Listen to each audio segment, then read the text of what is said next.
नहमदुहु व नुसल्ली अला रसूलिहिल करीम अम्मा बाद फ़अऊज़ु बिल्लाहि मिनश शैतानिर रजीम बिस्मिल्लाहिर रहमानिर रहीम रब्बना इग़फ़िर ली व लिवालिदैया व लिलमुमिनीना यौमा यक़ूमुल हिसाब। सदक़ल्लाहु मौलानाल अज़ीम व सदक़ रसूलुहुन नबियुल अमीनुल मतीनुल करीम व नहनु अला ज़ालिका लमिनश शाहिदीन व शाकिरीन वल्हम्दुलिल्लाहि रब्बिल आलमीन। खुलूस और मोहब्बत के साथ दुरूद शरीफ पढ़ लीजिए। अल्लाहुम्मा सल्लि अला सय्यदिना शफ़ीना व मौलाना मुहम्मद व अला आलि सय्यदिना व मौलाना मुहम्मद कमा तुहिब्बु व तर्ज़ा बिअन तुसल्ली अलैहि सलातुन व सलामन अलैका हबीबी अग़िस्नी या रसूलल्लाह सल्लल्लाहु तआला अलैहि वसल्लम। अल्लाह करीम का बहुत बड़ा शुक्र एहसान है कि उसने हमको और आप सब मुसलमान भाइयों को एक दीनी और मजहबी मजलिस में शिरकत करने की तौफ़ीक़ अता फ़रमाई। रब्बे करीम हमारी इस हाज़री को कबूल व मंजूर फ़रमाए। इन नेक बंदगान खुदा जो स्टेज पर रौनक अफरोज़ हैं, जिनका बयान हो रहा है, उनके सुपैल हमारी नजात फ़रमाए। सादात किराम की मजलिस है और मैं किन किन का नाम लूँ, 10 मिनट तो वक्त ही है मेरे पास, सीधा बोल देता हूँ कि जुमला सादात किराम की बारगाह में मेरी ये चंद बातें उनकी खिदमत में हदिया है। माशाअल्लाह माशाअल्लाह। देखिए, हज़रत अल्लामा सैयद शाह जुनैद अशरफ़ी नारे तकबीर, शहबाजी नारे मुद्दज़िल रिसालत। आली भी तशरीफ़ ला रहे हैं। ये मजलिस सैयद जुनैद अशरफ मियाँ साहब क़िबला शहबाजी और ये महफिल सिर्फ एसाले सवाब की महफिल नहीं है। ये मजलिस और महफिल बाप और बेटे के दरमियान खुशगवार रिश्ता की अक्कासी है। अगर आपको बाप बेटे की मोहब्बत देखना हो तो सूरह यूसुफ का मुताला कीजिए। हाय हाय हाय, क्या कहने मुफ्ती साहब। वाह, शायद अब तक किसी मजहबी किताब में या गैर मजहबी किताब में बाप बेटे की मोहब्बत का वो लुत्फ मैंने कहीं नहीं पढ़ा है जो सूरह यूसुफ में पढ़ा है। हाय हाय, क्या बात है। वाह वाह वाह, बाप का फायदा विसाल के बाद, हाय हाय, क्या कहने। जिंदगी में बाप से तो बहुत से फायदे हासिल होते हैं। जी हज़रत। बाप ना हो तो आप बोल ना पाओ, बाप ना हो तो आप पढ़ ना पाए, सच्चाई। बाप ना हो तो आपको खाना ना मिले। बहुत से फायदे हैं जिंदगी में, आप महसूस करते हैं। लेकिन विसाल के बाद बाप से कितना बड़ा फायदा हुआ, कुरान मुकद्दस की सिर्फ 2 बात की तरफ इशारा करूंगा। हाय हाय हाय, कुरान ने उसको वाज़े तौर पर बयान किया है, कोई ढके छुपे अल्फाज में नहीं है, इशारतुन नस भी नहीं है, और क्या कहते हैं जो हमारे अल्लाह अल्लाह, किनाया भी नहीं है, वाज़े। वाह वाह वाह। एक बाप इंतकाल का वक्त करीब आया, बेटा अभी नादान है, माशाअल्लाह माशाअल्लाह। उसको शक हुआ कि कहीं घर में अगर जायदाद छोड़ के चला जाऊं तो कोई चुरा ना ले, दौलत बर्बाद ना हो जाए। और दौलत ऐसी थी भी नहीं जिसको दफन किया जा सके, नारे तकबीर, दफन भी नहीं कर सकते। नारे रिसालत। खलीफे हुजूर मुफ्ती आज़म हिंद हजरत अल्लामा सैयद अशफाक मियाँ साहब क़िबला कादरी, हजरत जनाब मौलाना अज़मत रज़ा साहब क़िबला भागलपुरी, शायर इस्लाम हजरत मौलाना अज़मत रज़ा भागलपुरी तशरीफ़ लाए और सैयद अशफाक मियाँ साहब क़िबला की आमद हुई। बड़ी सादत की बात है, तशरीफ़ रखें। मुफ्ती साहब क़िबला की गुफ्तगू जो बहुत ज़बरदस्त गुफ्तगू। जनाबे इसराइल भाई बहराइची से कहूँगा कि 2 मिनट वक्त मेरा सादात किराम की ताज़ीम में कुर्बान हुआ है। अगर इनका सदका 2 मिनट दे दे तो और अच्छा होगा। तो अर्ज करूँगा, तो अर्ज कर रहा था कि एक बाप के पास एक ऐसी दौलत है जिसको दफन नहीं कर सकते, दफन करने वाली चीज ही नहीं है। और उनको खदशा है कि अगर मैं मर जाऊं तो मेरे बाद ये दौलत बेकार हो जाएगी, दूसरे कोई चोरी कर सकते हैं। तो बाप ने क्या किया, उसको उठाकर जंगल में पहुंचा दिया और रब से कहा कि मालिक और मौला, मैं तो मर जाऊंगा, लेकिन जब मेरा ये लड़का इस दौलत को संभालने का काबिल हो तो उसे वापस कर देना, उसे वापस कर देना। गुर्बत के मारे लोग थे, गरीब थे, बाप का इंतकाल हो गया, 10-12 साल के बाद जरूरत ऐसी पेश आई, घर में कुछ भी नहीं था। माँ ने कहा बेटा फला जंगल में जाओ और वहां अल्लाह से कहो कि मेरे बाप ने आपके हवाले एक दौलत कर दी है, वो आप मुझे इस वक्त दे दीजिए, मुझे जरूरत है। चुनांचे वो लड़का जंगल गया और जंगल में जाने के बाद अल्लाह ताला से कहा मालिक मौला, मेरे वालिद गिरामी ने आपके हवाले एक दौलत की है, अब मुझे जरूरत है, वो इनायत कर दीजिए। वो दौलत क्या चीज है? एक बछिया थी, गाय की बछिया, जंगल में उन्होंने छोड़ी थी। जानते हैं जानवर पालतू नहीं होते, जंगल में रहने के बाद वो जंगली हो जाते हैं, मगर बाप की साले होने की वजह से, बाप के अच्छे होने की वजह से अल्लाह करीम ने वो गाय, उस बच्चे को वापस किया और उस गाय को छीलने के बाद चमड़े में जितना सोना आया उसकी कीमत अल्लाह ने अता फरमाया। अल्लाह अल्लाह अल्लाह अल्लाह, क्या इस्राइल के कौम के जरिए अल्लाह अल्लाह अल्लाह। और 2 बच्चों का वाकया कलामे पाक में है, यतीम बच्चे हैं। बाप ने क्या किया, दफन करने वाली दौलत थी, घर में एक दीवार के नीचे दफन कर दी। दफन करने के बाद उसका इंतकाल हो गया। अल्लाह से भी नहीं कहा मालिक मौला मेरे बच्चे को वापस करना, बस दौलत जमीन के नीचे दफन कर दी। हजरत खिज़र और मूसा अलैहिस्सलातु व तस्लीम उस गांव से गुजरे। ये दो हजरात तो जाहिरी तौर पर गांव वालों से नाला थे, उनसे उन्होंने पानी मांगा, गांव वालों ने पानी नहीं पिलाया। खाना मांगा, गांव वालों ने खाना नहीं दिया। साया मांगा, गांव वालों ने साया नहीं दिया। अचानक एक दीवार गिरती नजर आई, हजरत खिज़र ने उसे दुरुस्त कर दिया। हजरत मूसा अलैहिस्सलातु व तस्लीम जलाल वाले नबी, उन्होंने अर्ज किया, उन्होंने फरमाया ऐ खिज़र आप ये दीवार सही कर रहे हैं, जबकि गांव वाले ने एक गिलास पानी मांगने पर भी नहीं दिया है, एक गिलास पानी मांगने पर भी नहीं दिया है। कुरान मुकद्दस कह रहा है कि हजरत खिज़र अलैहिस्सलातु व तस्लीम का ये अमल था कि इस दीवार के नीचे 2 यतीम बच्चों के खजाने मदफून थे।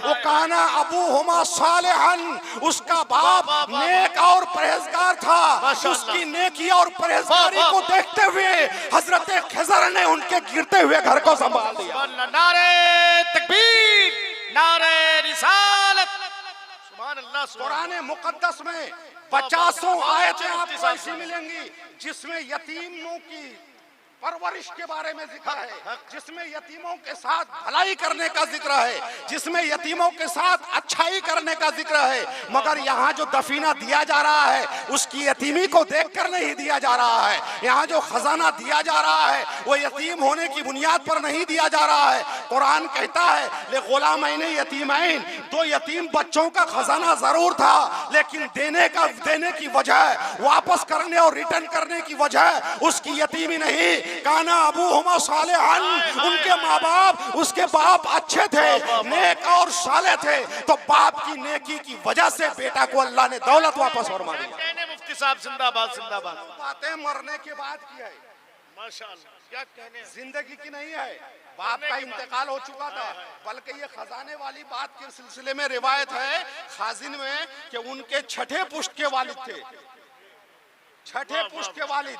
मुसलमान भाइयों, बच्चे तो यहाँ बहुत हैं, कम से कम वो जिनकी शादी हो गई है, आज आप चाहते हैं कि हम अपने बच्चे की जिंदगी बना दें, आप चाहते हैं हमारे बच्चे को फ्लैट छोड़ के जाएं, आप चाहते हैं हमारे बच्चे को दुकान छोड़ के जाएं, आप चाहते हैं हमारे बच्चे को मकान छोड़ के जाएं। आपके दुकान मकान छोड़ने से कुछ नहीं होता।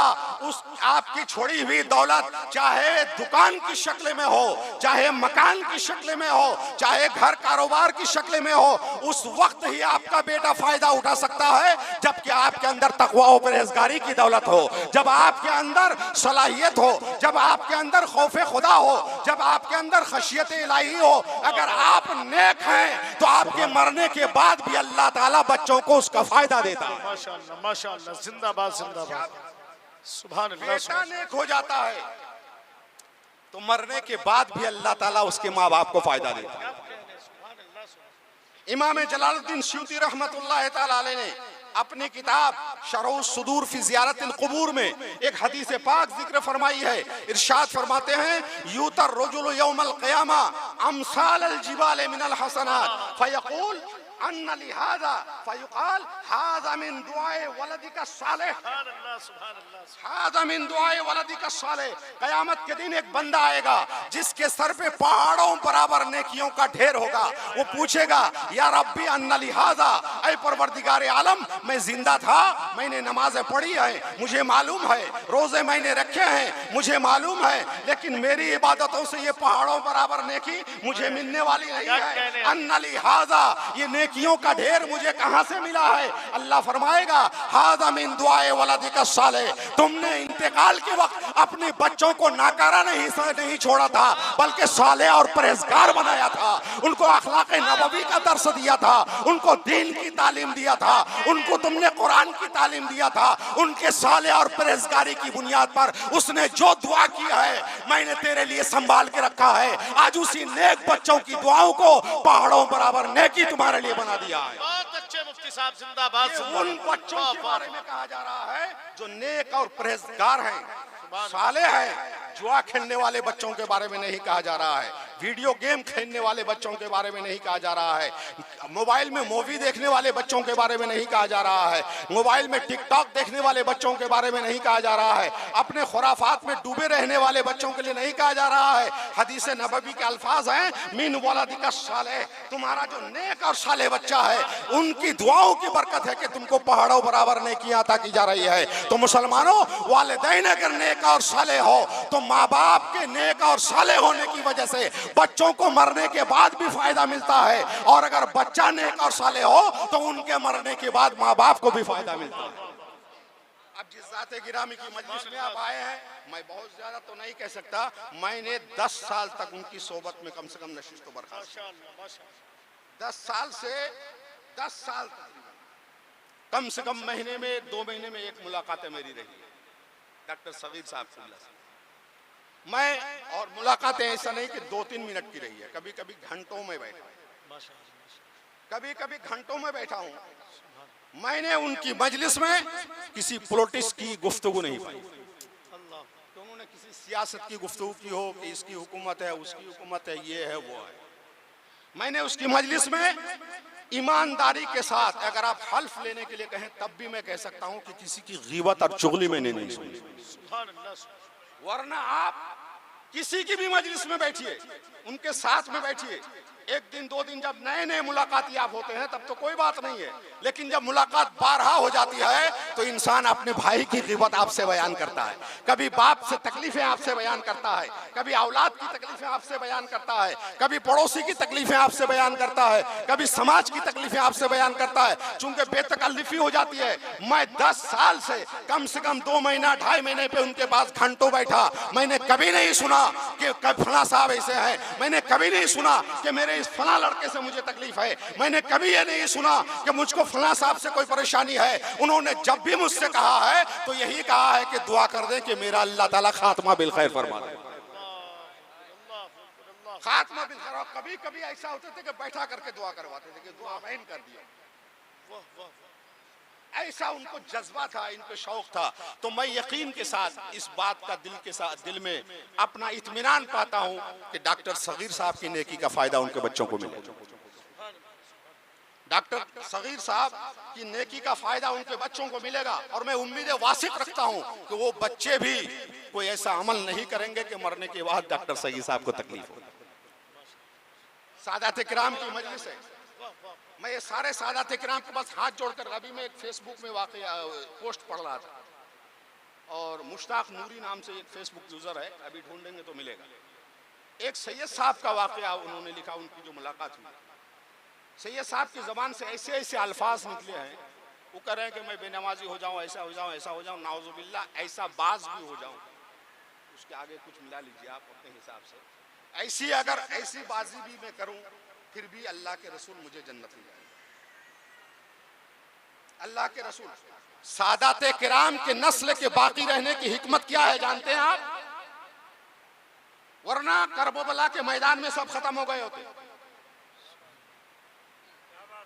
करबला के मैदान में सब खत्म हो गए होते। एक बीमार आबिद को जिंदा रखने की वजह क्या है?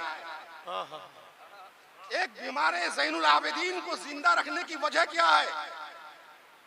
और इस अंदाज में जिंदा रखा कि छाई है लश्कर यजीद पे हैबत हुसैन, छाई है लश्कर यजीद पे हैबत हुसैन, पांव में बेड़ियां हाथों में जंजरियां ज़ैनुल आबिदीन के हैं।